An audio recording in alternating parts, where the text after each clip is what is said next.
Patrick has a beautiful brain. He has a complete access to everything in his past. I mean, you want Patrick on your trivia team.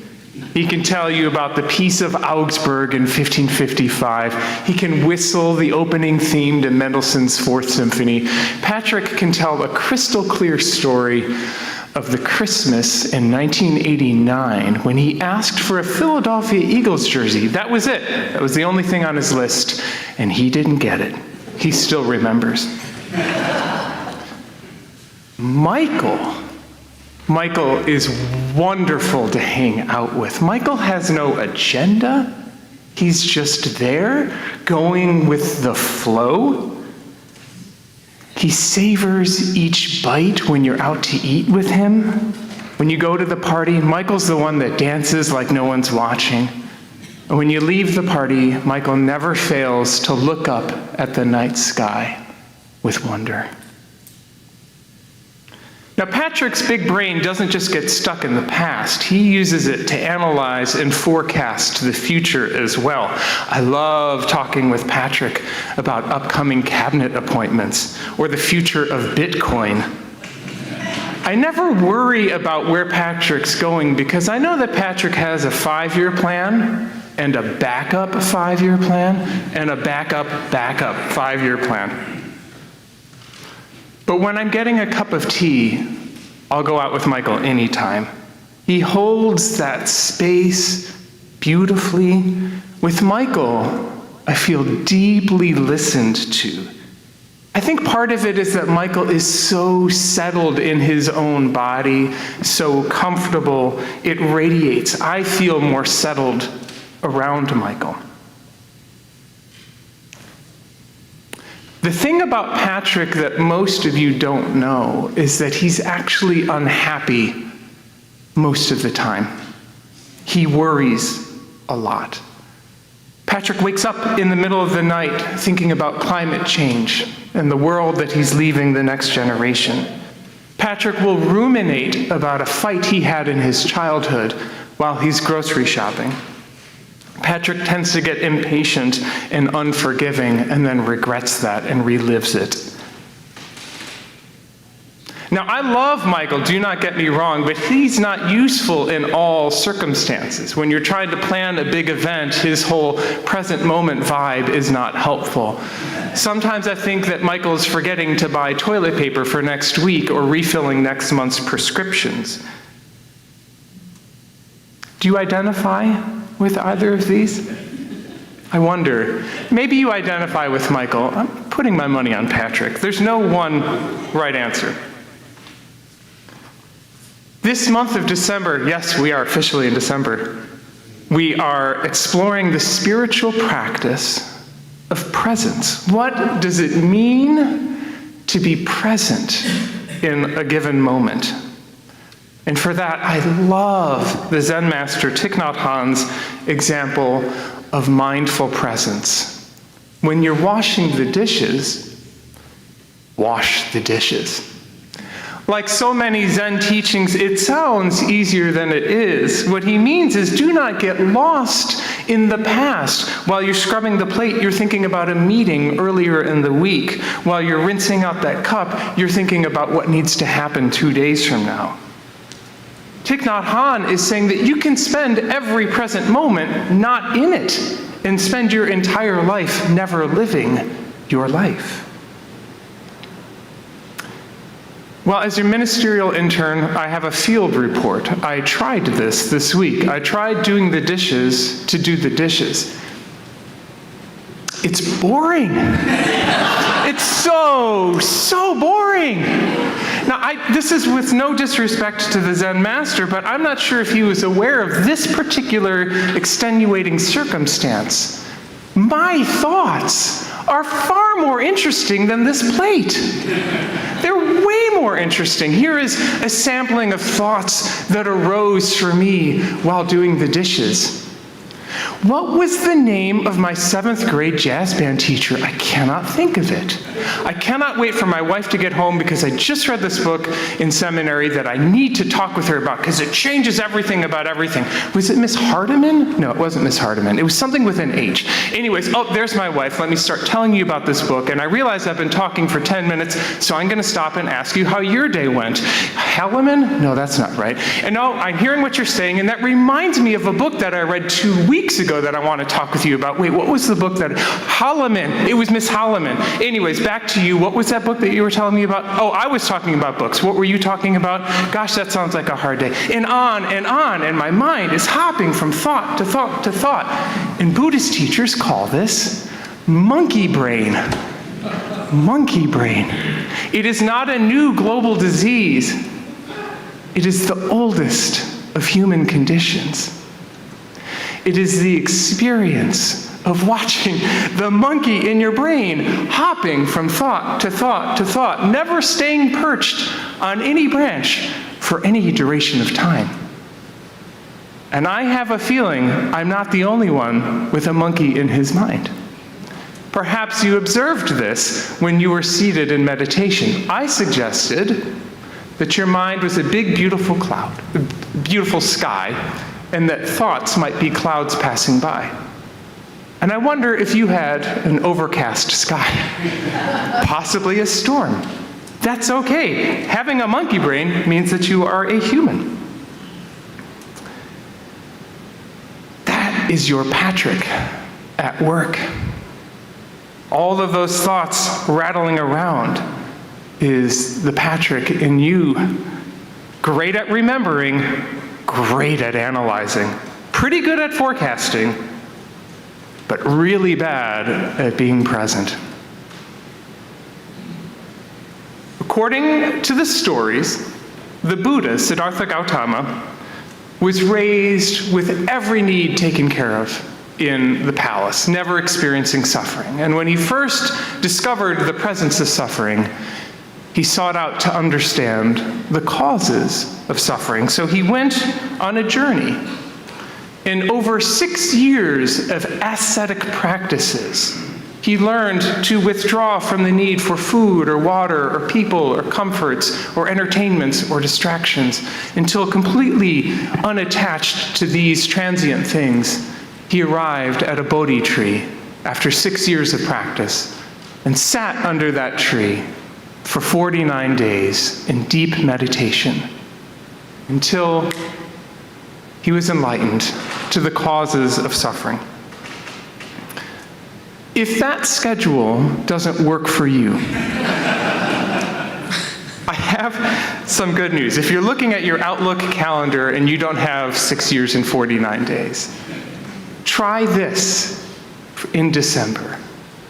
Sitting with your thoughts for 5 minutes, or 10, or 20. If you're already doing that, keep on. But most of us aren't doing that, and we don't want to. We don't want to because we don't like what we find when we sit there with our thoughts. We find monkeys jumping around. That's exactly why you should do it. It's why I do yoga every week, is because I'm horrendously inflexible. And as soon as I say this, I recognize that 5 of you in coffee hour are going to tell me, now there's no such thing as winning at yoga, it's about your practice. To which I'll say, that's what I'm talking about. Sitting with your thoughts, as bananas as they might be. The first time I tried meditating, I thought, this will be easy. This will be so easy. All I have to do is think of nothing. And so there I sat and discovered a whole primate exhibit. I had multiple monkeys up there. And I cannot tell you how liberating it was. Because up until that point in my life, I thought I had a clear mind. And suddenly I was confronted with the fact that there were multiple people driving the car, and rarely was I the one attending to what I was saying and doing. As Jeff Warren points out, getting lost and starting over is not failing at meditation, it is succeeding. When you are unaware of the ceaseless inner talk fest, It can control and deceive you. The ego's terrible suggestions often come to the party dressed up as common sense. End quote. I thought I was making calm, grounded decisions, but in fact, the primate exhibit in my mind was running the show.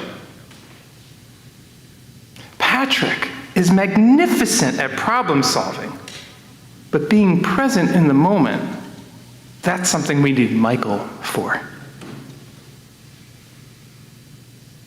Presence is about attention, what we choose to attend to. And if we don't listen to our thoughts, we don't know what we're choosing. I am choosing to attend to the political situation in our nation and our world right now. My eyes and ears are wide open. But it is easy for me in those moments to find myself awake in the middle of the night, ruminating about what will come to pass. That is not attending to Americans' democracy, because I am not doing community activism in my bed at 3 a.m., nor is it attending to my spiritual and physical wellness because I'm not sleeping at 3 a.m. It is anxiety. And 3 a.m. is too late for me to call Michael and say, I need you to tag in. I need to train the Patrick part of my brain to take a break during the day, to give Michael a few 3-minute shifts so I can develop the muscle of being present in that moment. Now, for many of us, Patrick is awake at 3 a.m. because Patrick has never stopped working our whole lives. And that's a sobering thought. You could be 100 years old and never be present for any of it. By giving the present moment attention while I wash the dishes, I can give myself and my community the attention it needs. Patrick is not the person I want taking the lead when I'm having a cup of tea with someone. That's where Michael shines. If you are trying to tell me about a challenge in your marriage and I'm planning my grocery list in my head, I'm not living into my values and I'm missing the gift of being a compassionate presence with you. I cannot be an instrument of peace if I'm lost in some other time or space. Let me say it this way. In my chaplaincy training, I never met a hospice patient who said they wished they'd worried more.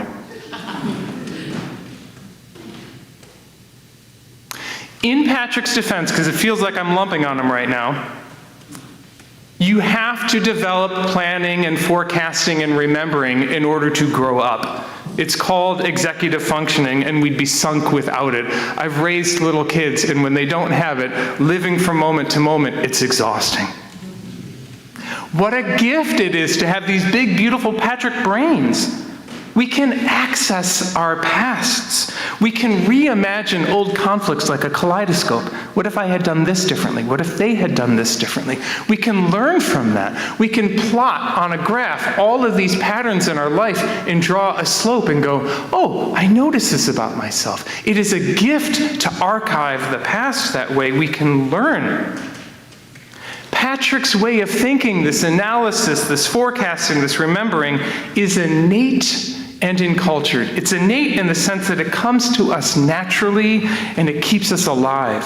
It's encultured in the sense that it is deeply valued in contemporary American society and it is rewarded. Patrick is the highly effective person. Patrick is the person who gets good grades and has a job and has a plan. Patrick has a Roth IRA.